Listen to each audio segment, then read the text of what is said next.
Hello అండి, నమస్తే. Welcome back to my channel women అనగా నేమ్ ఫర్ వర్సటైల్. ఈరోజు మార్చ్ 22 అంటే world water day. So world water day, ఈ వాటర్ మనకి ఎంత ఇంపార్టెంటో అందరికీ తెలుసు. బట్ అయినా కూడా ఎంతో వేస్ట్ చేస్తాం. చదువుకున్న వాళ్ళైనా చదువుకోని వాళ్ళైనా వేస్ట్ చేస్తూనే ఉన్నాం. నా వంతు ప్రయత్నంగా, మన వంతు ప్రయత్నంగా వాటర్ని ఎట్లా సేవ్ చేయొచ్చు, మళ్ళీ మనం తాగునీటి కోసం కష్టాలు పడకుండా ఎట్లా చిన్న చిన్న జాగ్రత్తలతో బయటపడచ్చు తెలుసుకుందాం. మనము చూస్తుంటాం, రోజు వంట చేసేటప్పుడు కొన్ని లీటర్లు కూరగాయలు కడగడానికి, బియ్యము పప్పులు కడగడానికి, చేతులు కడుక్కోవడానికి వాడుతూనే ఉంటాం. అయితే ఒక చిన్న ప్రయత్నం చేసి చూడండి. మనం కిచెన్ బయట వెనకాల లేదా కిచెన్లోనే ఒక బకెట్ పెట్టేసుకోండి. అలా కూరగాయలు కడిగిన నీళ్ళు ఇవన్నీ కలిపి అందులో పోయండి. మీకే తెలుస్తుంది వంట అయిపోయిన తర్వాత ఎన్ని లీటర్ల నీళ్లు వాడాము. చెట్లు ఉన్న వాళ్ళైతే అందులోనే మనం కిచెన్ వేస్ట్ అంతా వేస్తే ఆ బకెట్ నిండేంత వరకు ఉంచేసి దానిపైన మూత పెట్టేస్తే అది లిక్విడ్ ఫర్టిలైజర్ అవుతుంది. మళ్ళీ అందులో నానినవన్నీ కూడా మనం కంపోస్ట్ లో వేసేసుకోవచ్చు. ఈజీగా తొందరగా కంపోస్ట్ అయిపోతుంది. అట్లా వాటర్ వేస్ట్ కాదు, ప్లస్ కిచెన్ వేస్ట్ కూడా వేస్ట్ కాకుండా ఉంటుంది. ఇదిగోండి, మీరు చూడొచ్చు. ఇవి ఈరోజు నేను కిచెన్ లో కూరగాయలు కడగడానికి వాడిన నీళ్లు. అందులోనే వెట్ వేస్ట్ వేసేసాను. దీన్ని నేను అది నిండేంత వరకు ఉంచి దానిపైన మూత పెట్టి 3 to 4 days ఉంచుతాను. అవి ఫర్మెంట్ అయిపోతాయి. ఇవి వడగట్టేసి నేను దాన్ని లిక్విడ్ ఫర్టిలైజర్ గా వాడతాను. కొంచెం డైల్యూట్ చేసి మిగిలిందేమో కంపోస్ట్ పెట్టాను నేను, అందులో వేసేస్తాను. ఈజీగా కంపోస్ట్ అయిపోతుంది. ఇంకోటి, ఇప్పుడు మనం డ్రింకింగ్ వాటర్ కి మోస్ట్లీ ఏం యూజ్ చేస్తున్నామండి, ఆర్ఓ సిస్టమ్స్ అని యూజ్ చేస్తున్నాం. ఏమవుతుంది, ఇన్లెట్ తీసుకుంటున్నాం బానే ఉంది, కానీ అవుట్లెట్ వాటర్ సంగతి ఏంటి, సింపుల్ గా సింక్ లోకి వదిలేస్తున్నారు, అలా బయట పడేస్తున్నారు.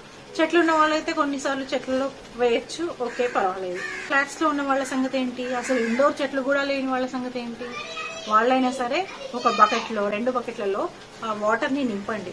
మీరు వాష్రూమ్స్ లో వాడుకోవడానికి పనికి వస్తుంది. ఇదిగోండి, ఇది మా కిచెన్ లో ఆరో వాటర్ అవుట్లెట్. దీన్ని నేను సపోటా చెట్టుకి కనెక్ట్ చేసేసాను. మనము ట్యాంక్ నింపడానికి కొన్నిసార్లు మోటార్ వేస్తాం. మనకు ఐడియా ఉంటుంది కదా, జనరల్ గా మోటార్ వేస్తే ఎన్ని నిమిషాల్లో నిండుతుంది అని.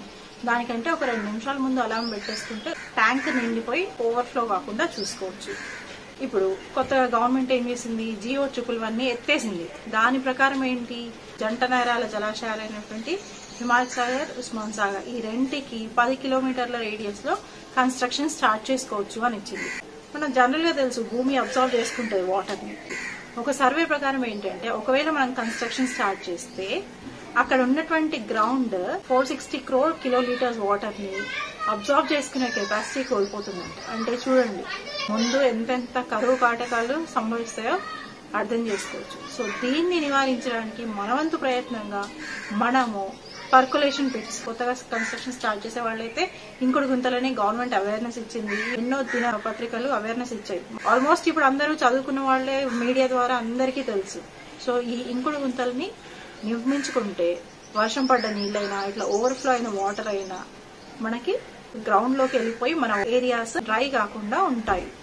ఇది ఎండాకాలం కదండి, మనకి ఎలా అయితే దాహం అవుతుందో విపరీతమైన టెంపరేచర్స్ వల్ల పశుపక్షాదులకు కూడా అంతేనండి.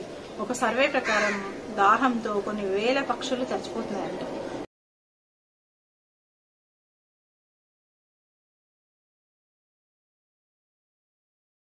పక్షుల దాహార్తి తీర్చడానికి నేనైతే మా ఇంటి చుట్టూ వేస్ట్ గా ఉన్న కంటైనర్స్ లో వాటర్ పోసి ఉంచాను. Let's have a look.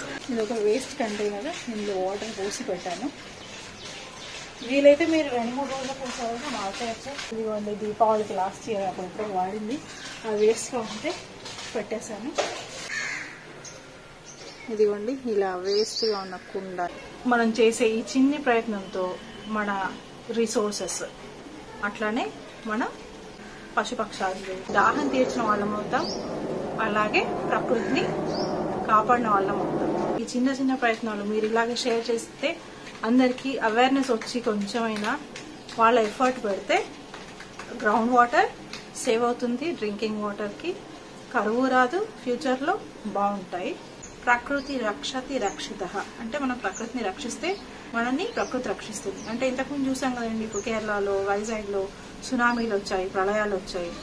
ఇలా కాకుండా కొంత మన వంతు ప్రయత్నంగా మనం ప్రకృతిని రక్షించడానికి ముందడుగేద్దాం. నమస్తే.